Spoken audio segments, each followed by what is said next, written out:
Tax is the necessary evil that comes around like clockwork. It's like waiting for a sequel to a movie you didn't really enjoy. You sit there, staring at your takeaway, contemplating life choices and wondering if those late-night snacks are tax-deductible. You hit that submit button and it feels like you've just penned the last word of a gripping novel. The plot twists, the characters, W-2, 1099, and that mysterious freelance gig, all neatly wrapped up in a financial thriller. So here's to facing our tax monsters, armed with calculators and coffee. May your deductions be plentiful, your forms straightforward, and your refund as satisfying as reaching the end. Cheers to adulting. The tangled web of taxes, where what seems like a cut for some turns out to be a stealthy hike for others. It's like trying to unravel a mystery novel with plot twists only accountants fully understand. So they dubbed it the tax cuts for the rich, but for folks in high state and local tax SALT areas it felt more like a trick than a treat. That slight drop in the top-end tax rate? Well, it vanished quicker than a magician's disappearing act, thanks to that sneaky $10,000 SALT deduction limit. It's like promising someone a slice of cake and then telling them they can only have a measly crumb.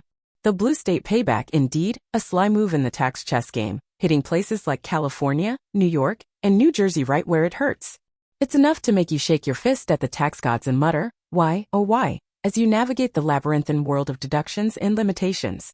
Who knew taxes could be so cloak and dagger? So here's to untangling the tax web and hoping that future reforms come with a bit more transparency. After all, we could all use a break from financial plot twists.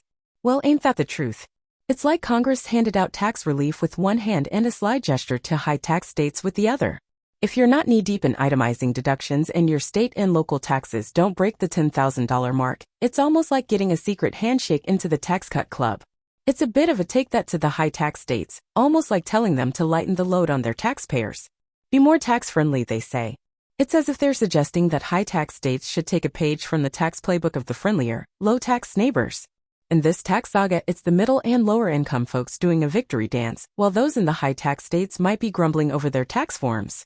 It's a reminder that the tax code is like a choose-your-own-adventure book, and the ending depends on where you live and how you navigate those deductive twists and turns. So here's to decoding the tax mysteries, finding the loopholes, and maybe, just maybe, convincing those high tax states to join the tax-friendly party. After all, who wouldn't want a little extra in their paycheck? Well, isn't the tax landscape a bit of a maze, especially for our seasoned citizens? It's like navigating through a jungle of rules and changes that even the most intrepid explorers might find daunting. With 5 major tax law changes since 2017, it's no wonder our senior tax filers might be feeling like they're in the middle of a tax thriller novel. But fear not, wise elders, for there are hidden treasures in the tax code jungle. Let's uncover some of these often overlooked deductions that could be your secret weapons in the battle against the IRS. First up, the extra standard deduction, because who doesn't love a little extra something? If you're 65 or older, you get a sweet bonus deduction on top of the regular one. Then there's the spousal IRA strategy, a financial tango for couples looking to boost their retirement savings.